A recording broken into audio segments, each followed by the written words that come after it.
ओम भास्कराय नमः। हरे कृष्ण। आप सभी का दिन शुभ हो। आज दिनांक है 9 दिसंबर, दिन है मंगलवार और आज है पौष मास के कृष्ण पक्ष की पंचमी और षष्ठी तिथि। पंचमी तिथि आज दोपहर 2:28 तक रहेगी।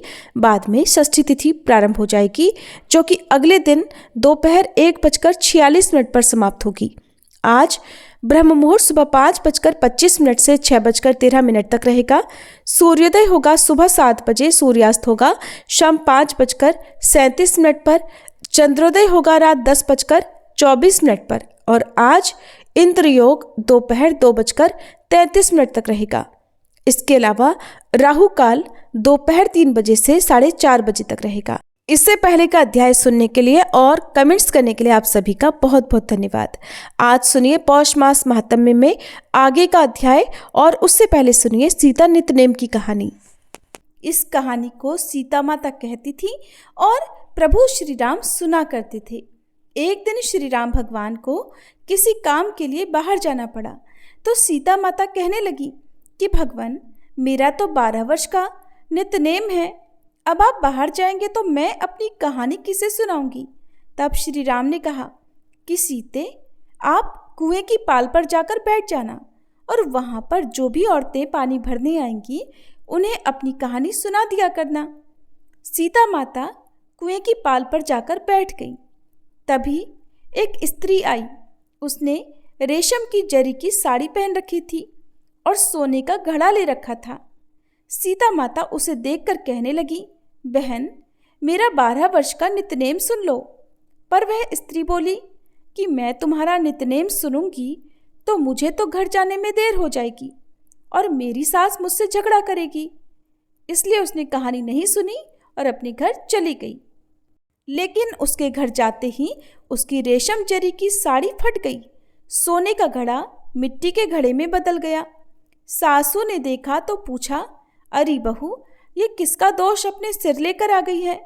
बहू बोली, माँ जी, कुएं पर एक औरत बैठी थी। उसने अपनी कहानी सुनने के लिए कहा, लेकिन मैंने नहीं सुनी। शायद उसी का ये फल मुझे मिला है। बहू की बात सुनकर अगले दिन वही साड़ी और वही घड़ा लेकर सास कुएं की पाल पर गई। सास को वहीं पर सीता माता बैठी मिली तो माता सीता ने कहा, बहन, मेरी कहानी सुन लीजिए। सासू बोली, एक बार छोड़, मैं तो 4 बार कहानी सुन लूंगी।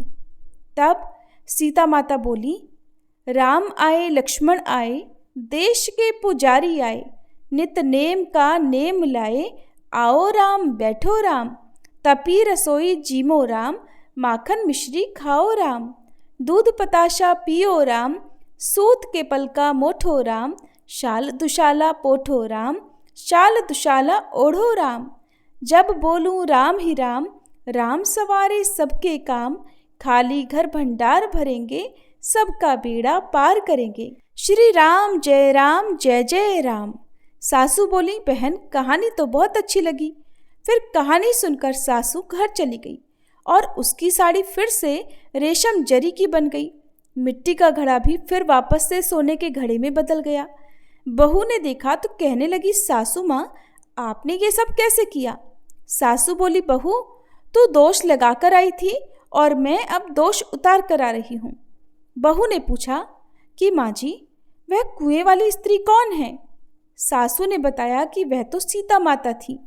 वो पुराने से नया कर देती हैं, खाली घर में भंडार भर देती हैं।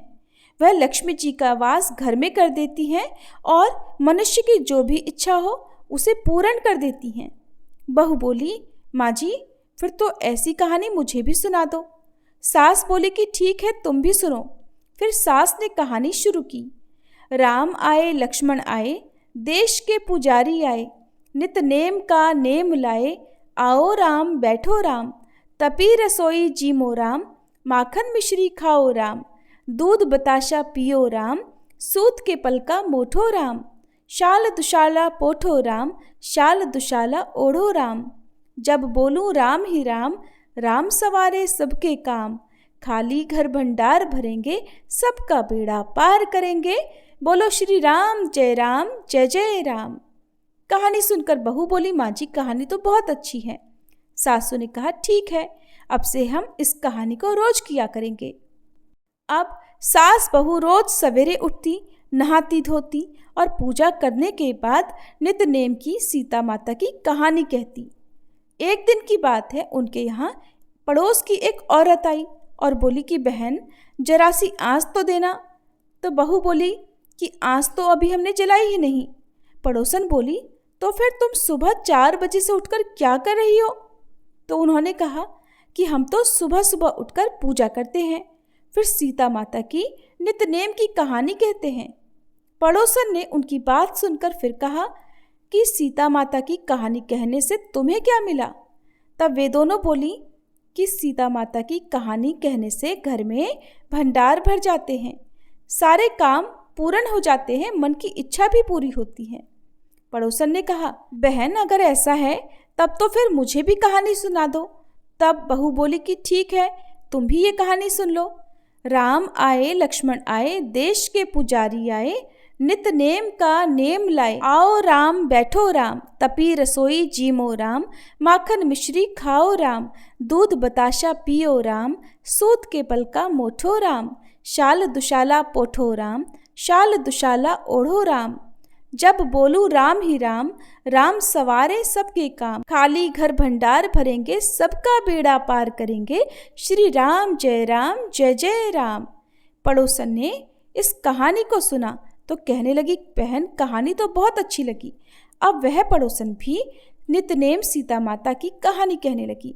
कहानी कहने से सीता माता ने पड़ोसन के भी धन के भंडार भर दिए। देखते ही देखते अब तो पूरे मोहल्ले में नित्य नेम की कथा चल पड़ी और हर किसी की मनोकामना पूर्ण होने लगी। हे सीता माता, जैसे आपने उन सभी के भंडार भरे वैसे ही हमारे भी भरना। कहानी कहने वाले, सुनने वाले और हुंकार भरने वाले सबके भरना। सभी प्रेम से बोलिए सीता मैया की जय। अब सुनिए आज का अध्याय। महाराज के शेगांव में रहने पर रोज ही वहां पर नई नई यात्रा जमा होने लगी। महाराज की महिमा अपार रूप से बढ़ गई, यानी कि योगेश्वर को यह उपाधि ही थी। अब कोई भी सच्चा साधु लौकिक उपाधि में नहीं फंसता। ऐसा विचार करके उसे दूर करने के लिए महाराज जंगलों में भटकने लगे। महीना महीना बाहर रहते, कहीं भी बैठकर एकांत में समय बिताते और अपना परिचय किसी को भी नहीं लगने देते थे। श्रोतागण ऐसे ही भटकते रहते थे। एक बार महाराज पिंपल गांव पहुंचे। अब वहां का वृतांत भी आप सभी लोग सुनिए। पिंपल गांव के बाहर जंगल में एक हिमांडपंथी धरती का पुराना शिवालय था। उस मंदिर के गर्भगृह में महाराज पद्मासन लगाकर बैठ गए।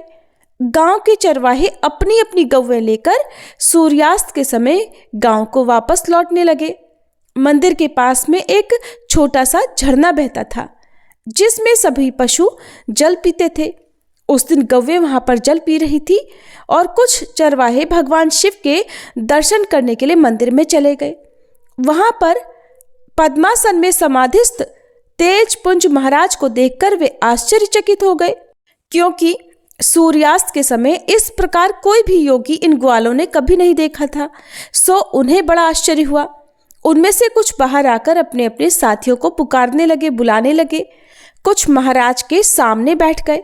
क्या देखते हैं कि ये साधु न तो आंखें खोलता है न ही बोलता है, जिस कारण गोप बालक कुछ भी समझ नहीं पाए। कुछ कहने लगे ये तो बहुत दुर्बल हो गया है, यही कारण है कि शायद आंखें बंद करके दुख में बैठा हुआ है। कुछ कहने लगे कई दिनों से भूखा लगता है, सो हम लोग इनको थोड़ी सी रोटी खिला सकते हैं। ऐसा कहकर वे महाराज के मुख के सामने कौर देने लगे, लेकिन महाराज किसी भी तरह की कोई भी हलचल नहीं कर रहे थे, कुछ बोले भी नहीं। अब ये देखकर चरवाहे बालक बड़े असमंजस में पड़ गए। आपस में तर्क करने लगे कि अगर इनको मृत माने तो इनका शरीर तो गर्म है, सांसें भी चल रही है और बैठे भी स्थिति में है। कुछ कहने लगे हो सकता है ये कोई मायावी पिशाच हो, लेकिन दूसरे बालक कहने लगे कि नहीं, शिव मंदिर में भला पिशाच कैसे आ सकता है। कोई कहने लगा अरे ये स्वर्गलोक से कोई देवता यहाँ प्रकट हुआ है, हम लोगों को तो इनका पूजन करना चाहिए, जाकर झरने का जल लेकर आओ। सुनकर कुछ गोप बालक जल लाने को दौड़ गए और खपरेल में पानी लाकर महाराज जी के चरणों में बड़े भाव से डाला। कुछ बालकों ने जंगली पुष्प लाकर माला गूंथकर उनके गले में डाल दी। कुछ ने प्याज और रोटी वटपत्र पर सामने रख दी। सबने नमस्कार करके सामने बैठकर भजन करना शुरू कर दिया। इस तरह खुशी मनाते हुए, आनंदोत्सव करते हुए एक चरवाहे ने कहा, भाई देखो अब सूर्यास्त हो गया है, इसलिए हमें घर चलना चाहिए, क्योंकि इतनी देर हो गई है। फिर भी पशुओं को लेकर चरवाहे क्यों नहीं आए, ऐसा गांव के लोग कहने लगेंगे। हम लोग ये समाचार गांव के बड़े बूढ़ों को जाकर बताएंगे, जिससे वे सत्य का पता लगा ही लेंगे। ऐसा विचार करके वे चरवाहे बालक गांव में गए और सारा वृतांत लोगों से कह सुनाया। अगले दिन सुबह चरवाहों के साथ साथ गांव के लोग महाराज को देखने शिव मंदिर पर आए। महाराज जैसे कल बैठे हुए थे, ठीक उसी स्थिति में बिल्कुल वैसे ही आज भी बैठे हुए हैं। अन्न को बिल्कुल स्पर्श तक नहीं किया है। तो उनमें से कुछ बोले, ये तो योगी है, शिव मंदिर में बैठे हुए हैं, चलिए इन्हें परेशान करना ठीक नहीं है। तो कुछ बोले, अरे भाई ये तो साक्षात भगवान शंकर पिंड से बाहर आकर हमें दर्शन देने को प्रकट हुए हैं, ये तो हमारा महाभाग्य है, चलिए चलिए इन्हें गांव में लेकर चलते हैं। जब इनका समाधि से उत्थान होगा, इनकी समाधि टूटेगी तो ये जरूर बोलेंगे। बंगाल देश में जालंधर नाथ 12 वर्ष तक कुएं की गर्त में समाधि में लीन थे। नवनाथ भक्ति सागर में कथा मिलती है कि जालंधर नाथ को बंगाल देश के राजा गोपी चंदन ने कुएं में तोप दिया था और 12 वर्षों के बाद उन्हें निकाला गया। इस तरह हाँ ना करते हुए एक पालकी लाई गई, उसमें महाराज जी को उठाकर बिठाया गया। बड़े उत्साह के साथ बजनियां बजाते हुए, अबीर गुलाल उड़ाते हुए, उसी तरह से गांव के लोग चाहे नर हो या नारी, तुलसी पत्र पुष्प अर्पित करते हुए, घंटे घड़ियाल शंखनाद करते हुए योगी राज की जय हो, योगी राज की जय हो का उद्घोष करते हुए सभी लोग महाराज जी को हनुमान जी के मंदिर में ले आए। महाराज जी का शरीर गुलाल से लाल हो गया था। अब उन्हें बड़े ठाठ से मंदिर में एक आसन पर बिठाया गया। ये सब होने तक भी महाराज की समाधि टूटी नहीं थी। उन्होंने जाना कि महाराज योगियों के मुकुटमणि सद्गुरु मूर्ति रूप है। सभी लोग उनके चरणों में लोटपोट होने लगे। नैवेद्य चढ़ाने की धूम मच गई। अनेक पात्र परोस कर लाए गए। महाराज शरीर में उतरे और चैतन्यमय वातावरण हो गया। महाराज की समाधि टूटी तो महाराज जी ने अन्न ग्रहण किया। आसपास के गांव में भी ये बात फैल गई। मंगलवार को शेगांव का बाजार लगता है, सो लगभग सभी देहातों से लोग वहां आते हैं। पिंपल गांव के लोग भी वहां आए और अपने यहाँ के महाराज के विषय का सारा समाचार सुनाया। उन्होंने बताया कि साक्षात श्री हरि एक योगी के रूप में हमारे गांव में आए हुए हैं। अब हम लोग उन्हें वहां से कहीं नहीं जाने देंगे। सारे बाजार में देखते ही देखते ये समाचार फैल गया। अब जब बंकटलाल जी को पता चला तो वह पत्नी सहित पिंपल गांव में गए और हाथ जोड़कर अनेक तरह से प्रार्थना करने लगे।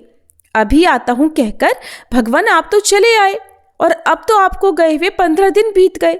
गुरुदेव आपके बिना घर सूना सूना लगता है। शेगांव के सभी लोग चिंतित हो गए हैं। मैं गाड़ी लाया हूं, उसी में आप बैठकर चलिए। माता पुत्र का विछोह ना करिए। आपका नित्य दर्शन करने वाले भाविक जन उपवास कर रहे हैं प्रभु। अगर आप शेगांव नहीं चलेंगे तो मैं यहीं शरीर त्याग कर दूंगा। बंकटलाल के ऐसा कहने पर महाराज गाड़ी पर बैठकर शेगांव के लिए चले। जैसे भगवान कृष्ण को लेकर ब्रज से अक्रूर जी चलने पर सारे ब्रजवासी बहुत व्यथित हो गए थे, दुखी हो गए थे, ठीक वैसे ही जब बंकटलाल महाराज जी को शेगांव लाने लगे तो पिंपल गांव के लोग दुखी हो गए। तब बंकटलाल ने उन्हें समझाया कि महाराज शेगांव में ही हैं, आप लोग उनके दर्शन करने के लिए वहां कभी भी आ सकते हैं। इस अमूल्य मूर्ति को जहां की वहां रहने दो, हटाओ मत। बंकटलाल पिंपल गांव के साहूकार भी थे। इसी कारण से किसी को भी उनको रोकने का साहस नहीं हुआ। अब गाड़ी में बैठकर महाराज जी बंकटलाल से कहने लगे, अरे तेरी ये अच्छी साहूकरी है, दूसरे की धरोहर जबरदस्ती अपने घर में ले जाते हो। मुझे तो तुम्हारे घर में आने से ही डर लगता है, क्योंकि लोक माता लक्ष्मी जो भगवान विष्णु की पत्नी है, जिनकी सत्ता अगाध अतर्क है, उसको भी घर में बंद कर रखा है। सो भला मेरी क्या गति। इस प्रकार जगदम्बा का हाल देखकर ही मैं भाग खड़ा हुआ था। अब ये सुनकर बंकटलाल तो हंस पड़े और बड़ी नम्रता से बोले, महाराज मेरे कलुप से माता डरी नहीं, आपका निवास वहां है इसीलिए वहां स्थिर है, नहीं तो भला मेरी क्या गिनती। जहां बालक वहीं तो माता होती है, दूसरे का वहां ठिकाना कैसे हो सकता है प्रभु। आपके चरणों के आगे मुझे धन की कोई भी परवाह नहीं, ये चरण कमल ही मेरा श्रेष्ठ धन है, इसीलिए यहाँ आया। अब ये मेरा घर मेरा नहीं, सब कुछ आपका है, आप ही उसके स्वामी हैं, और स्वामी को भला कोई सेवक कैसे रोक सकता है। मेरी तो बस इतनी ही प्रार्थना है, जैसे गाय चरने के लिए जंगल में जाती है, लेकिन शाम होने पर अपने बछड़े के लिए वो फिर से वापस लौटकर घर आ जाती है, ऐसे ही आप भी कीजिए। कहीं भी जाइए, जहां आपकी इच्छा हो वहां आप जाइए, लेकिन शेगांव को कभी मत बिसारिए। इस प्रकार प्रार्थना करके बंकटलाल महाराज जी को शेगांव में ले आए। महाराज जी अब कुछ दिन शेगांव में रहे। एक दिन फिर वो निकल पड़े। बरार में अडगांव नाम का एक देहात है, महाराज जी वहां जाने के लिए चल पड़े। शेगांव वासियों की नजर बचाकर वे प्रातःकाल ही चल पड़े। महाराज जी की गति वायु के समान थी। उनकी गति देखकर साक्षात हनुमान जी पुनः अवतरित हुए ऐसा लगता था। वैशाख का महीना था। भगवान सूर्य 16 कलाओं से तप रहे थे। इस प्रचंड ताप से कहीं भी जल नहीं बचा था। मध्याह्न के समय महाराज अकोली नाम के एक देहात के पास पहुंचे। अब महाराज जी को जोर से प्यास लगी, लेकिन जब उन्होंने चारों ओर देखा तो जल का कहीं कोई अता पता नहीं था। जल के बिना महाराज जी के होठ सूख गए और लगातार पैदल चलने के कारण पूरा शरीर पसीने से भरा हुआ था। इस कारण से भी उनके शरीर में पानी की बहुत कमी हो गई थी। ऐसी भरी दोपहरी में वहीं पर भास्कर नाम का एक किसान अपने खेत में काम कर रहा था। किसान की स्थिति को देखकर ऐसा लग रहा था कि किसान ही सब जगत का अन्नदाता है। ये श्रेष्ठ होते हुए भी अपार यातना सहता है। आतप, वर्षा, शीत ऋतुओं की यातनाएं सहकर वह कृषि करता है। इस अकोली के आसपास जल का बड़ा अकाल पड़ा हुआ था। जब वह पूरा दिन भर खेतों में काम करता था तो उसे प्यास लगती थी, इसीलिए भास्कर ने पीने के लिए एक मटका भरकर घर से लाकर रखा हुआ था और उसे एक वृक्ष की छांव में रखा था। जब वहां महाराज पहुंचे तो भास्कर से बोले, भाई मुझे बड़ी जोर से प्यास लगी है, पीने के लिए जल दे दो, ना मत करना। पानी के बिना प्राणों की रक्षा होना बड़ा कठिन लग रहा है, इसलिए जलदान महान पुण्य कारक माना जाता है। ये सुनकर भास्कर ने कहा कि तुम जैसे हष्ट पुष्ट को जल पिलाना काहे का पुण्य भला। यदि अनाथ हो, पंगु हो, दीन हो तो बात अलग है। तुम तो हट्टे कट्टे दिखाई देते हो, जाकर जल ढूंढ लो, जल की व्यवस्था खुद कर लो। अरे जो समाज हित के लिए कुछ काम करता है उसकी सहायता करना तो ठीक है, लेकिन तुम जैसे हष्ट पुष्ट को जल देना तो उल्टा पाप है। तुमने तो भीख मांगकर अपना शरीर पुष्ट किया है। अरे कुछ परिश्रम ना करके खाने वाले तुम इस धरा पर भार के समान हो। मैंने तो अपने पीने के लिए सिर पर मटका ढोकर लाया है, तुम्हारे जैसे निठल्ले के लिए नहीं। पीसे पिसान पर लकीर ना मारो और यहाँ से चलते बनो। अरे चांडाल, यहाँ से अपना मुंह काला करो। मैं तुम्हारी प्रार्थना से झुकने वाला नहीं हूँ। तुम्हारे जैसे निकम्मे ने हमारे यहाँ जन्म लिया, इसीलिए सारे जगत में हम लोग दुर्भागी हो गए। भास्कर का व्याख्यान सुनकर महाराज स्मित वदन कर वहां से चल पड़े। थोड़ी दूरी पर एक कुआं था। जब महाराज उस कुएं की ओर चलने लगे तो भास्कर बोला, अरे पागल, उधर किस लिए जा रहा है? वहां कुआं सूखा पड़ा है, जल का नाम नहीं है वहां। यहाँ से 1 कोस के आसपास कहीं पर भी जल नहीं मिलेगा। सुनकर महाराज जी बोले, तुम जो कहते हो सो ठीक है, फिर भी मैं प्रयास कर लेता हूँ। तुम्हारे जैसे बुद्धिमान अगर जल के लिए त्रस्त है तो हमसे स्वस्थ कैसे बैठा जा सकता है? यदि कर्ता का हेतु शुद्ध हो तो जगन नियंता परमेश्वर सहायता अवश्य करते हैं। और फिर समाज के लिए मुझे भी तो कुछ करना चाहिए, ऐसा अभी अभी तो तुम ही ने कहा। कहकर महाराज कुएं के पास आए जिसमें जल की एक बूंद भी नहीं थी। ये देखकर वृक्ष के नीचे एक पत्थर पर हताश होकर महाराज जी बैठ गए। आंखें मूंदकर ध्यानस्थ बैठकर भगवान विष्णु का स्मरण करने लगे। जो जो सच्चिदानंद हैं, दयाघन हैं, दीनों का उद्धार करने वाले तथा जगत गुरु हैं, उन्हें समर्थ कहने लगे। हे देवाधिदेव, वामन, वासुदेव, प्रद्युम्न, राघव, विट्ठल, नरहरि, ये अकोली गांव जल के अभाव से त्रस्त हुआ पड़ा है। किसी भी कुएं में पानी की एक बूंद तक नहीं है। भगवान, मानवीय प्रयत्न सारे असफल हो गए हैं, इसीलिए आज मैं आपकी प्रार्थना कर रहा हूं, कृपया इस कुएं को पानी से भर दीजिए।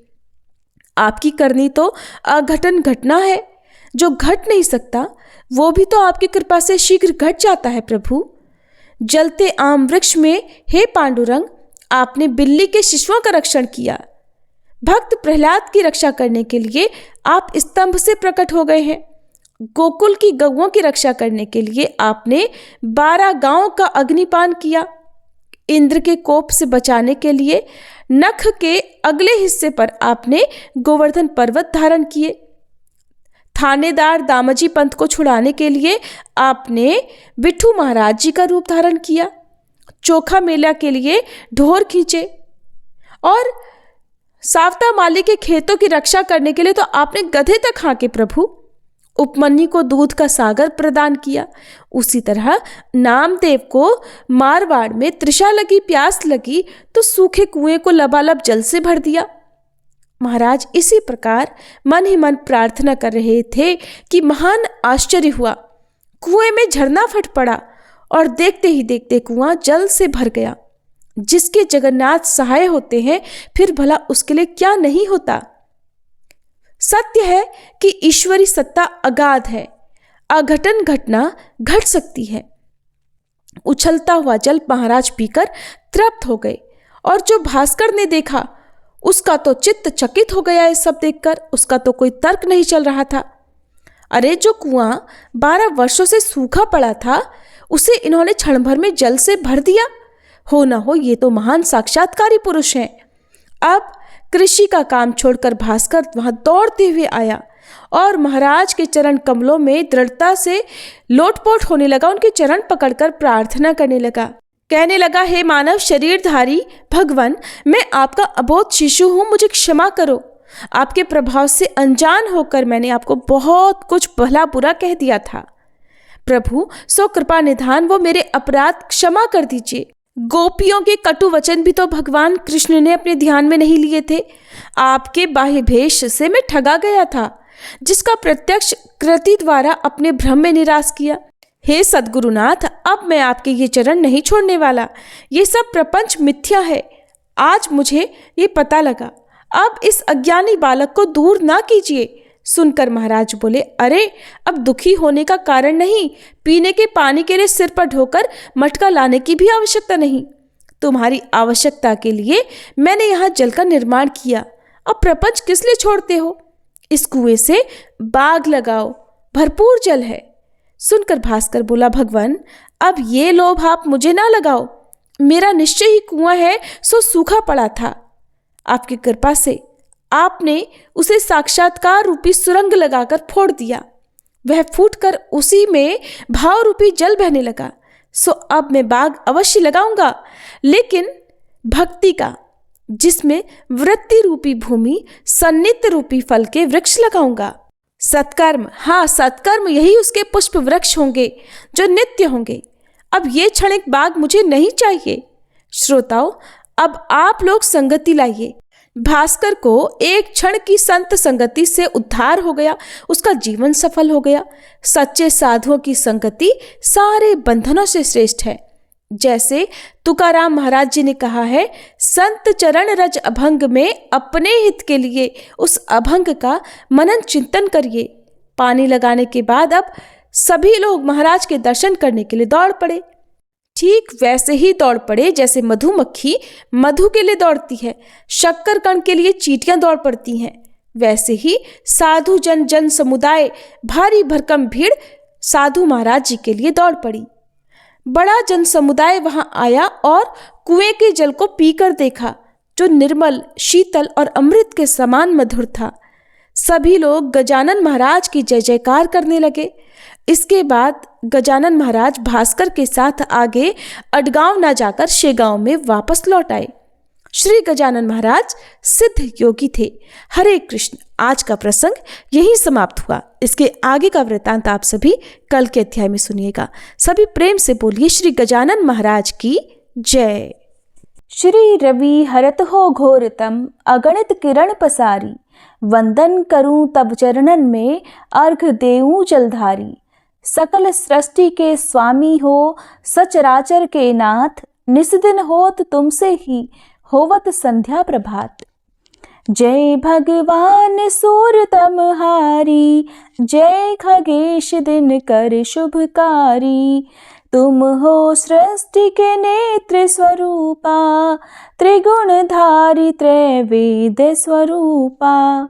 तुम ही करता पालक संहारक, भुवन चतुर्दश के संचालक। सुंदर बदन चतुर्भुजधारी, रश्मि रथी तुम गगन विहारी। चक्र शंख अरु श्वेत कमलधर, वर मुद्रा सोहत चोटे कर। शीश मुकुट कुंडल गलमाला, चारु तिलक तब भाल विशाला। सप्त अश्वरथ अति द्रुतगामी, अरुण साथी गति अविरामी। रक्त वरुण आभूषण धारक, अति प्रिय तोहे लाल पदारथ। सर्वात्मा कहे तुम्हें ऋग्वेदा, मित्र कहे तुमको सब वेदा। पंच देवों में पूजे जाते, मनोवांछित फल साधक पाते। द्वादश नाम जाप उद्धारक, रोग शोक अरु कष्ट निवारक। माँ कुंती तब ध्यान लगायो, दानवीर सूत कर्ण सो पायो। राजा युधिष्ठिर तब जस गायो, अक्षय पात्र वो वन में पायो। शस्त्र त्याग अर्जुन अकुरायो, बन आदित्य हृदय से पायो। विंध्याचल तब मार्ग में आयो, हाहाकार तिमिर से छायो। मुनि अगस्त गिरि गर्व मिटायो, निज तप बल से विंध्य नवायो। मुनि अगस्त तब महिमा गाई, सुमिर भये विजयी रघुराई। तोहे विरोक मधुर फल जाना, मुख में ली नहीं तोहे हनुमाना। तब नंदन शनि देव कहावे, पवन के सूत शनि तीर मिटावे। यज्ञ व्रत स्तुति तुम्हारी कीन्ही, भेंट शुक्ल यजुर्वेद की दीन्ही। सूर्यमुखी खरितर तब रूपा, कृष्ण सुदर्शन भानु स्वरूपा। नमन तोहे ओंकार स्वरूपा, नमन आत्मा अरुकाल स्वरूपा। दिग दिगंत तब तेज प्रकाशे, उज्ज्वल रूप तुम्ही आकाशे। दश दिगपाल करत तब सुमिरन, अंजलि नित्य करत हैं अर्पण। त्रिविध ताप हरता तुम भगवन, ज्ञान ज्योति करता तुम भगवन। सफल बनावे तब आराधन, गायत्री जप सरल है साधन। संध्या त्रिकाल करत जो कोई, पावे कृपा सदा तब वोही। चित शांति सूर्यास्तक देव, व्याधि अपाधि सब हर लेवे। अष्टदल कमल यंत्र शुभकारी, पूजा उपासना तब सुखकारी। माघ मास शुद्ध सप्तमी पावन, आरंभ हो तब शुभ व्रत पालन। भानु सप्तमी मंगलकारी, भक्ति दायनी दोषणहारी। रविवासर जो तुमको ध्यावे, पुत्रादिक सुख वैभव पावे। पाप रूपी पर्वत के विनाशी, व्रज रूप तुम हो अविनाशी। राहु आन तब ग्रास बनावे, ग्रहण सूरता को लग जावे। धर्म दान तप करते हैं साधक, मिटत राहु तब पीड़ा बाधक। सूर्य देव तब कृपा कीजे, दीर्घ आयु बल बुद्धि दीजे। सूर्य उपासना कर नित ध्यावे, कुष्ठ रोग से मुक्ति पावे। दक्षिण दिशा तोरी गति जावे, दक्षिणायन वो ही कहलावे। उत्तर मार्गी तोरो रथ होवे, उत्तरायण तब वो कहलावे। मन और वचन कर्म हो पावन, संयम करता भलित आराधन। भरत दास चिंतन करत घर दिन कर तब ध्यान, रखियो कृपा इस भक्त पे तुम्हारी सूर्य भगवान। ओम जय सूर्य भगवान, जय हो दिनकर भगवान। जगत के नेत्र स्वरूपा, तुम हो त्रिगुण स्वरूपा। धरत सब ही तब ध्यान, ओम जय सूर्य भगवान। सारथी अरुण है प्रभु, तुम श्वेत कमल धारी। तुम चार भुजाधारी, अश्व है सात तुम्हारे।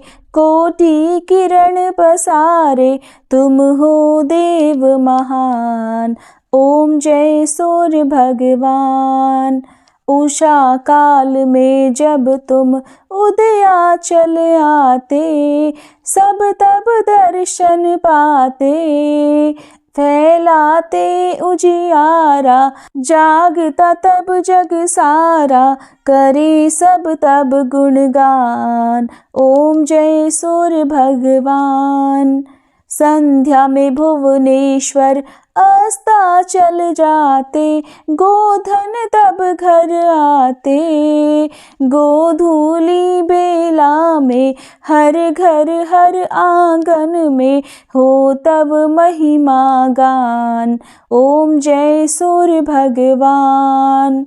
देव दनुज नर नारी, ऋषि मुनिवर भजते। आदित्य हृदय जपते, स्तोत्र ये मंगलकारी। इसकी है रचना न्यारी, दे नव जीवन दान। ओम जय सूर्य भगवान। तुम हो त्रिकाल रचयिता, तुम जग के आधार। महिमा तब अपरंपार, प्राणों का सिंचन करके। भक्तों को अपने देते, बल बुद्धि और ज्ञान। ओम जय सूर्य भगवान।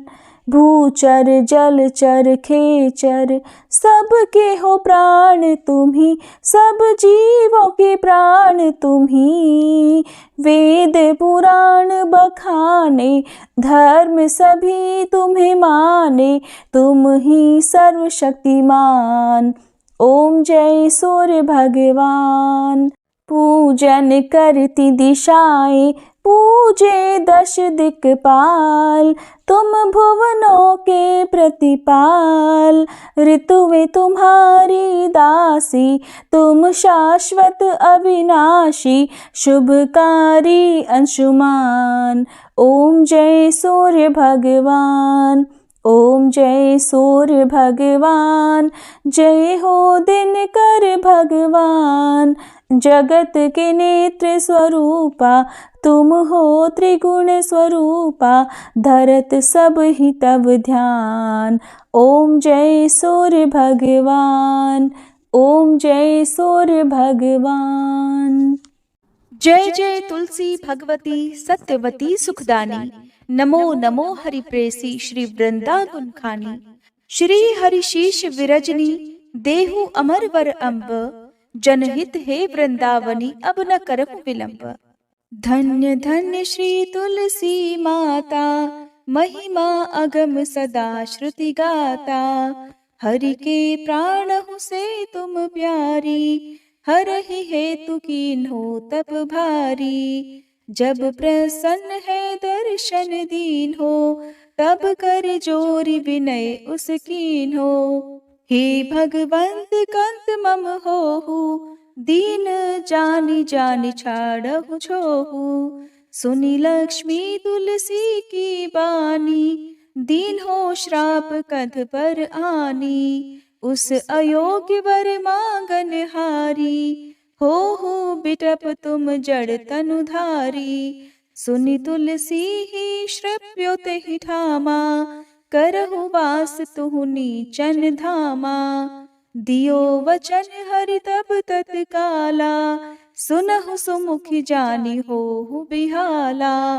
समय पाई ब्योहरो पाति तोरा, पूजहि आस वचन सत मोरा। तब गोकुल मह गोप सुदामा, तासु भई तुलसी तू बामा। कृष्ण रास लीला के माही, राधे शक्यो प्रेम लखि नाही। दियो श्राप तुलसी तत्काला, नर लोकहि तुम जन्महु बाला। यो गोप वह दानव राजा, शंख चूर्ण नामक शिर ताजा। तुलसी भई दासु की नारी, परम सती गुण रूप अगारी। अस द्वै कल्प बीति जब गयहु, कल्प तृतीय जन्म तब भयहु। वृंदा नाम भयो तुलसी को, असुर जलंधर नाम पति को। कर अति द्वंद अतुल बल धामा, कीन्हा शंकर से संग्रामा। जब निज सैन्य सहित शिव हारे, मरहि न तब हर हर ही पुकारे। पतिव्रता वृंदाती नारी, को न सके पति ही संहारी। तब जलंधर ही भेष बनाई, वृंदा ढिग हरि पहुँचो जाई। शिव हित लहि करि कपट प्रसंगा, कियो सतीत्व धर्म तो ही भंगा। भयो जलंधर कर संहारा, सुनी उर शोक उपारा। तिहि क्षण दियो कपट हरि टारी, लखि वृंदा दुख गिरा उचारी। जलंधर जस हत्यो भीता, सोई रावण तस हरहि सीता। अस प्रस्तर सम हृदय तुम्हारा, धर्म खंडी मम पति संहारा। यही कारण लहि श्राप हमारा, होवे तनु पाषाण तुम्हारा। सुनि हरि तुरत ही वचन उचारे, दियो श्राप बिना विचारे। लख्यो ना निज कर दूत पति को, छलन चाहियो जब पार्वती को। जड़ मति तुह अस हो जड़ रूपा, जग में तुलसी बिटप अनूपा। धग्व रूप हम शाली ग्रामा, नदी गंडकी बीच ललामा। जो तुलसी दल हम ही चढ़ई है, सब सुख भोग परम पद पई है। बिनु तुलसी हरि जलत शरीरा, अतिशय उठत शीश उर पीरा। जो तुलसी दल हरि शिर धारत, सो सहस्त्र घट अमृत डारत। तुलसी हरि मन रंजनिहारी, रोग दोष दुख भंजनिहारी। प्रेम सहित हरि भजन निरंतर, तुलसी राधा में नाही अंतर। व्यंजन हो 56 प्रकारा, बिन तुलसी दल ना हरहि प्यारा। सकल तीर्थ तुलसी तर छाही, लहत मुक्ति जन संशय नाही। कवि सुंदर इक हरि गुण गावत, तुलसी निकट सहस गुण पावत। बसत निकट दुर्वासा धामा, जो प्रयास ते पूर्व ललामा। पाठ करहि जो नित नर नारी, हो ही सुख भाषहि त्रिपुरारी। तुलसी चालीसा पढ़ी तुलसी तरु गृहधारी, दीप दान करी पुत्र फल पावहि बंध्यहु नारी। सकल दुख दरिद्र हरिहार वै परम प्रसन्न, आशय धन जन लड़ही कर बसहि पूर्णा अत्र। लाही अभिमत फल जगत, महिलाहि पूर्ण सब काम। जेहि दल अर्पहि तुलसी, तह सहस बसहि हरि राम। तुलसी महिमा नाम लख, तुलसी सूत सुख राम। मानस 40 रच्यो, जग मह तुलसीदास। प्रेम से बोलिए तुलसी महारानी की जय। तुलसी महारानी नमो नमो, हर की पटरानी नमो नमो। तुलसी महारानी नमो नमो, धन तुलसी पूरण तप कीनो। शालिग्राम बनी पटरानी नमो नमो। तुलसी महारानी नमो नमो, हर की पटरानी नमो नमो। जाके पत्र मंजरी कोमल, श्रीपति कमल चरण लपटानी नमो नमो। तुलसी महारानी नमो नमो, हरि की पटरानी नमो नमो। कौन महीने बोई रानी तुलसा, कौन महीने हुई हरियाली नमो नमो।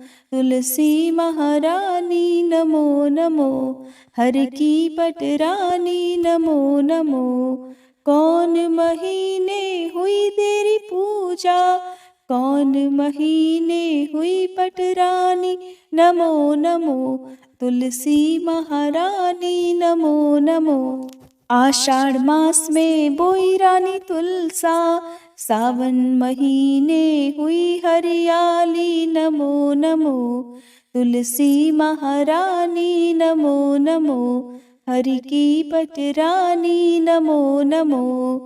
कार्तिक मास में हुई तेरी पूजा, मंगसिर मास हुई पटरानी नमो नमो।